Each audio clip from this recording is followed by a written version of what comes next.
Have you ever noticed how the more available you are, the less you're valued? The moment you're always ready, responding to every text, showing up at every call, jumping in to help without hesitation, people start taking you for granted. Your presence becomes expected, like it's owed to them. You turn into their lifeline, their go-to fix, while in your own life, you're left feeling like an afterthought. Carl Jung, the legendary psychologist, once said, "The privilege of a lifetime is to become who you truly are." But how can you discover your true self when you're constantly pulled away from it, bending over backward to please others? In today's video, we're diving into a raw, liberating truth.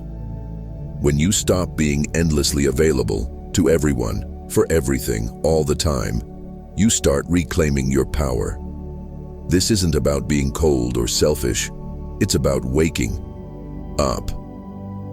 It's about returning to your core, understanding that not everyone deserves your time, energy, or presence. When you embrace this shift, everything transforms. Your relationships, your career, and most importantly, how you see yourself. So let's embark on this journey together, right now. Are you ready to take back control and become who you're meant to be? From the moment you could understand words, you were taught to be ever present. Respond quickly, please others, say yes even when every fiber of your being screamed no. As a child, you were conditioned to believe your worth hinges on how available you are to others, always there, always ready, always giving. But let me share a truth so clear it might sting. This relentless availability isn't a virtue, it's a prison. As long as you believe you must be accessible, emotionally, physically, or otherwise, you'll remain vulnerable to manipulation, drained of vitality, and discarded the moment your utility fades. Why? Because constant availability makes you predictable, and predictability turns you into a tool. People treat you like an emotional emergency button, pressing it for attention, validation, or relief, only to shelve you when they're done. You don't see it because you're trapped in a delusion. If you're there for everyone, surely someone will be there for you. But life doesn't work that way. Carl Jung, the visionary psychologist, spoke of the persona, the mask we wear to win acceptance, love, or recognition. This mask is what keeps you tethered to over-availability. You say, "I'm fine," while suffocating inside. You fire off replies to messages despite exhaustion. You explain, justify, and defend yourself as if the world is owed your every thought. But here's the brutal reality. The more you center yourself on others' stages, the more you vanish from your own. Constant availability is a subtle betrayal of self, a covert quest for approval, a shield against rejection, an attempt to control how others see you. But this control comes at a devastating cost. Your peace, your energy, your essence. Your vital energy isn't infinite. It's a precious, finite resource, and you're squandering it like it grows on trees.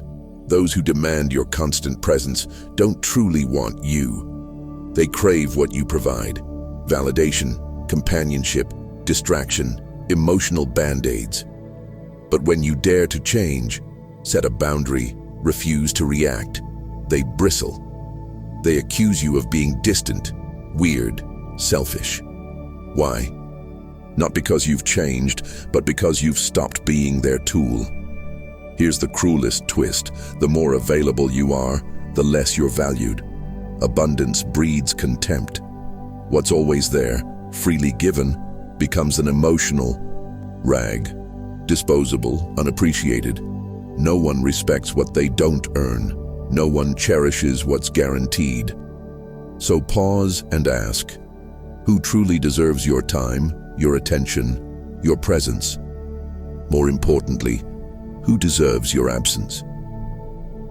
Before you answer, let's dig deeper into why this pattern persists. Why do you react so readily? Why do you cave so easily to the urge to please, justify, or respond? The answer lies in what Carl Jung called psychic energy, the life force of your mind and soul. Every thought, emotion, and action consumes this energy. When you impulsively reply to a slight, defend against baseless criticism, or engage in pointless arguments, you're bleeding this finite resource dry. Jung warned, that which you resist persists. The more you react, the more you entangle yourself in others' games. People who leave you emotionally drained aren't weak. They're misdirected, pouring their energy into what depletes rather than nourishes. This misdirection makes you vulnerable. Manipulators, opportunists, and emotional vampires sense it. They see you react to every jab, try to fix every problem, and they exploit it. Jung believed a healthy psyche conserves energy, channeling it inward to foster growth. This means saying no without guilt, staying silent without feeling weak, observing before acting. True power isn't in knee-jerk reactions. It's in choosing when and how to engage, rooted in self-awareness. How many nights have you lost sleep over an unresolved spat? How many hours have you spent ruminating on what you should have said? This is your psychic energy leaking, feeding ghosts that should have been laid to rest. Your energy is your most sacred asset.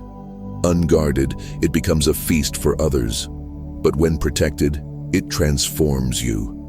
You walk into a room and command respect without a word. You become a presence, not a puppet. Start noticing your triggers. What makes you react instantly, lose your center? These are the cracks where your energy escapes, and they're where your work begins. Not to become cold or detached, but to be selective, sovereign over your soul. This isn't about shutting out the world, it's about reclaiming your place in it. Jung's concept of individuation, becoming your true whole self, demands this shift. It starts with recognizing that your availability isn't a gift to squander. When you stop being everyone's crutch, you disrupt their expectations. They'll push back, call you changed, but that's because you're no longer their function. Your silence, your boundaries, your unavailability, they're acts of rebellion against a world that thrives on your predictability. Imagine a life where your energy fuels your dreams, not others' dramas. Where you say no and feel liberated, not guilty. Where your presence is a privilege, not a given. This is the freedom Jung envisioned, and it's within your grasp. So, who's worth your energy, who's not? Start small. Pause before replying. Breathe before reacting. Walk away from chaos. You owe no one your explanation. Your peace is your birthright. If this resonates, hit that subscribe button and join the journey. In the next part, we'll explore how your psychic energy shapes your reality and how to guard it fiercely. Because your energy is all you have, don't let it be stolen. Are you ready to choose yourself? Carl Jung did not see the human psyche as an automatic machine that reacts to stimuli without consequences. For him, our mind is like an energy system, and every thought, emotion, and action consumes a part of that energy. The question is, are you choosing where your energy goes? Or are you letting the world decide for you? Every time you react impulsively, you are wasting psychic energy. When you defend yourself against a criticism that didn't even deserve attention, when you respond to a provocation just to prove you are right, when you engage in useless discussions, when you try to please those who do not value you, you are spending your inner strength on what does not nourish you. And Jung was clear, that which you resist persists. The more you react, the more you bind yourself. People who live emotionally drained are not weak, they are misdirected. And do you know what happens to someone who lives exhausted? They become vulnerable. And when you are vulnerable, you become easy prey. Manipulative, opportunistic, and emotionally needy people can sense this. They notice that you do not know how to guard your energy, that you react to everything, that you're always trying to solve the world, and they take advantage of it. Jung said that a healthy psyche is one that knows how to keep energy within the system. This means knowing how to say no without guilt, knowing how to remain silent without feeling cowardly, knowing how to observe before acting. Because true power is not in reacting. It is in choosing when and how to act. And this is only possible when you know yourself well enough to recognize your own impulses. How many times have you lost sleep over an unresolved conversation? How many times have you spent hours ruminating on what you should have said or trying to understand why someone treated you poorly? This is energy being drained without return. You are keeping alive ghosts that should have died long ago and feeding dynamics that only exist because you insist on responding.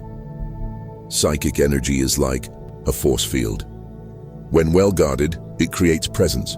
You enter a room and command respect without saying a word. But when poorly managed, you become invisible, reactive, fragile, and the world has no mercy for those who give in easily. Therefore, start observing your own triggers. What makes you react automatically? What makes you lose your center? These are the exact points where your energy escapes, and that is where you need to work. Not to become cold or indifferent, but to be selective, to be sovereign over yourself. And here comes one of Jung's greatest revelations. When you conserve your energy, you break the projections that others place upon you. And that bothers a lot, because now we are entering a dark territory, that of silent manipulation. In the next part, we will explore how opportunistic people feed off your energy and why your unavailability completely disarms these games. Get ready to look into the eyes of those who have always drained you without you realizing it. You think you are in control. You believe your reactions are conscious choices, but the truth is darker. Most of your emotional responses are programmed, and those who understand this manipulate you easily. Opportunistic people don't need to raise their voices, threaten, or force situations. They just trigger the buttons you've left exposed, and you react always. Carl Jung called this projection the psychological mechanism through which people project onto others what they cannot see in themselves. But there is another side to this phenomenon that few notice. While others project onto you, you also become the receptacle for these images. And the more emotionally available you are, the more you become a blank canvas for these projections. You know that friend who only reaches out when they are in crisis. That partner who always needs you to save the day. That person who praises you but only as long as you are useful to them. None of this is by chance. They are not relating to you. They are relating to the idea of you, to the role you agree to play. And why do you agree? Because you are afraid of disappointing, afraid of not being loved, afraid of being abandoned. The most effective manipulation doesn't happen in shouting. It happens in the silence of guilt. When you feel that you owe something to the other, when you believe you need to be available, need to help, need to understand, even when it destroys you inside. And here is the central point. The manipulator doesn't need to control you. They just need you to keep reacting the same way. But when you stop reacting, the game breaks. When you start saying no, responding with silence, withdrawing instead of explaining yourself, the projections begin to crumble. The mask they put on you falls. And this leaves people unsettled because they no longer know who you are. And worse, now they are forced to look at themselves. And not everyone is prepared for that. Your unavailability is a threat because it forces others to confront their own emptiness. The silence you offer reveals the internal noise they don't want to hear. And then comes the attack, the criticism, the emotional drama. Not because you are wrong, but because you stopped serving as a convenient mirror. Jung said, "We do not become enlightened by imagining figures of light, but by making the darkness conscious." When you withdraw, when you stop feeding the cycle, the other's shadow begins to emerge. And this is unbearable for those who have always used you as an escape. But what about you? Are you ready to deal with the discomfort of being misunderstood, rejected, or even attacked for protecting yourself? Are you ready to endure the silence that comes after the rupture? Because it is precisely in that silence that a new kind of power is born. And that is what we will talk about now. In the next part, you will understand why silence can be the most devastating weapon of the human psyche, and how it completely changes the dynamic between you and the world. The modern world is noisy. Everyone wants to be heard, wants to respond quickly, wants to win pointless debates and prove their point, even if it costs them their own peace. But there is a power that few know and even fewer master. The power of silence. Not the silence of passivity or cowardice, but conscious, strategic, brutally lucid silence. The kind of silence that is not absence but amplified presence. Jung saw silence not as a void but as a fertile ground for inner transformation. When you stop reacting, you begin to observe. And by observing, you see patterns that previously went unnoticed. Emotional repetitions, manipulation games, cycles of self-sabotage. Silence allows for lucidity. And lucidity is dangerous for those who live to control you. Have you noticed how some people panic when you don't respond? When you don't explain yourself, when you simply disappear? It's not because they miss you. It's because your silence takes away their narrative control. While you speak, you are still in the game.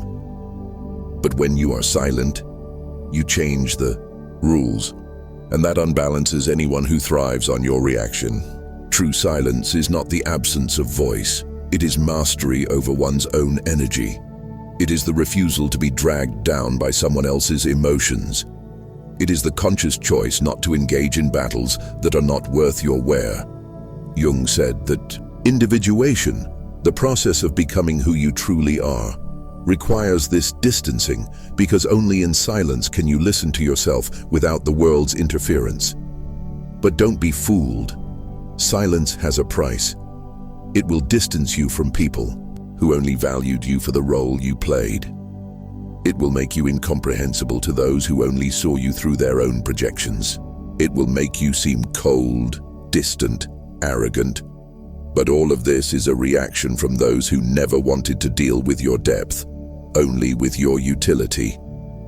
And here is the hard truth.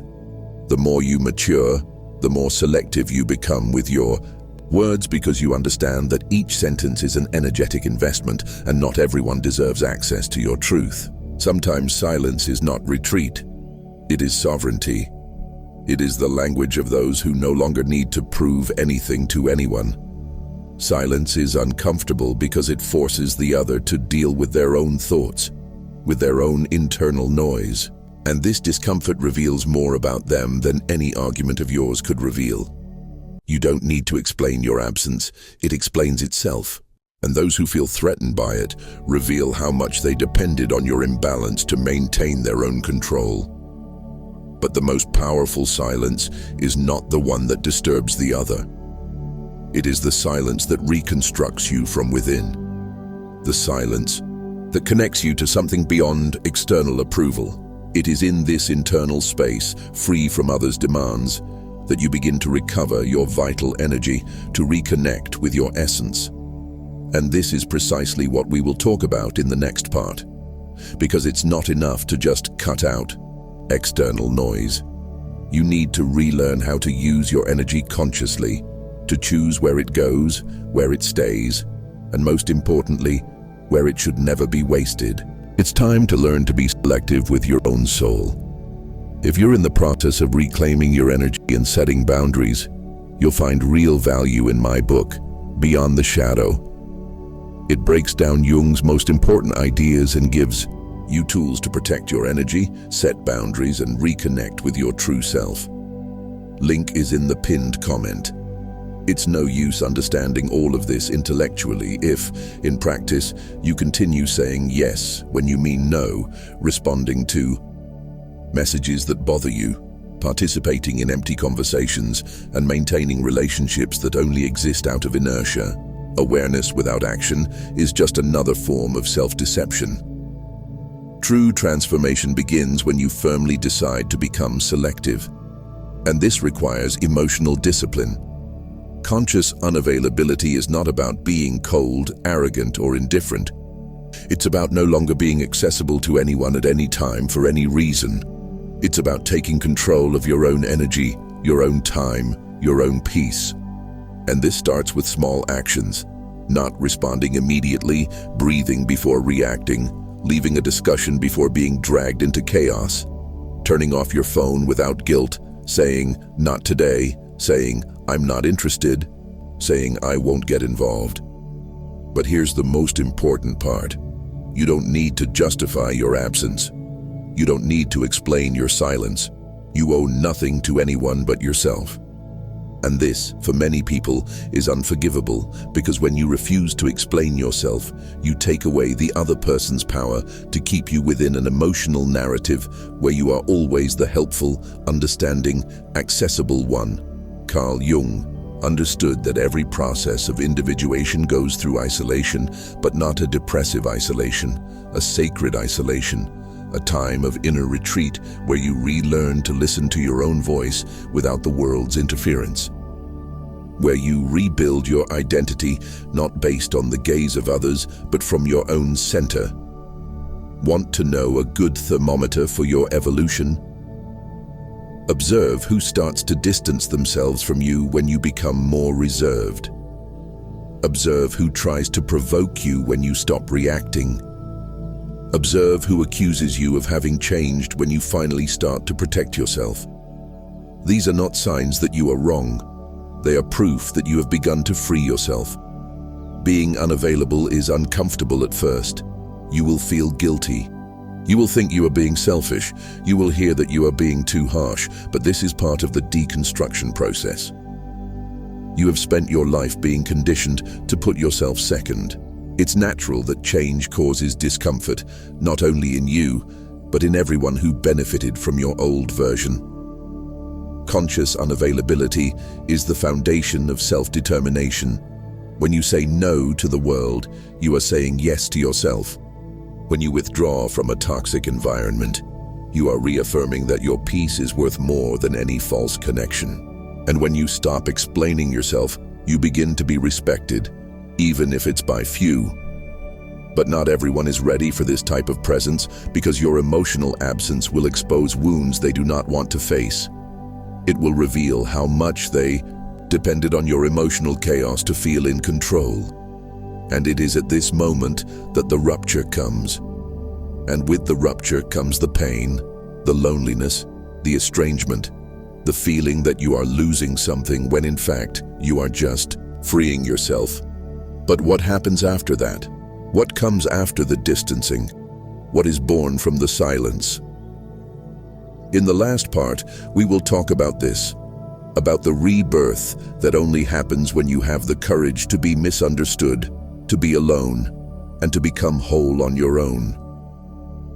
It's time to understand why the loneliness of the strong is the path to true freedom. When you stop being available to everyone, something extraordinary unfolds. At first, there's silence, a jarring, uncomfortable silence that roars within you. You question yourself, did I go too far? Am I being too harsh? Will I lose those who seem to care? Doubts swirl and guilt creeps in, but hold fast because this silence is no ordinary void. Slowly, it transforms. It begins to cleanse, stripping away the noise of others' expectations. It calms, soothing the chaos of overextension. It heals, mending the fractures left by years of giving too much. From this silence emerges solitude. Not the hollow ache of absence, but the radiant solitude of presence. Your own presence. The solitude of the strong, of someone who refuses to betray themselves just to keep others near. In this sacred space, where confusion once reigned, clarity takes root. Where anxiety once gnawed, peace blooms. Where neediness once clung, a new strength rises, the strength of being whole within yourself. Carl Jung, the visionary psychologist, called this process individuation. The journey to become who you truly are. It demands that you step away from the collective, shed the mask you've worn to please others, and walk alone for a time. When you choose unavailability, you're not running from the world. You're returning to yourself, reclaiming your essence from the grip of external demands. This shift is seismic. You stop being a reactor, jerked around by others' emotions and expectations, and become a creator, shaping your reality from within. Those who squirm at your absence reveal a stark truth. They never wanted you. They wanted the role you played. The fixer, the listener, the ever-present crutch. Now that you no longer fit their script, they're lost. And that's where the liberation begins. Yes, you'll lose people. But in their place, you'll find something infinitely more valuable. Yourself. You'll distance yourself from toxic places, but you'll reconnect with your core. You'll be misunderstood, labeled cold or selfish. But for the first time, you'll earn respect, not from everyone, but from those who matter, and most importantly, from yourself. When you stop being available for anything and everything, you become rare, a treasure in a world of disposability. Your presence becomes a privilege, not a given. Don't be misled. This is no mere change. It's a rebirth. It's the dawn of a life where you refuse emotional scraps, mind games, or hollow affection masquerading as connection.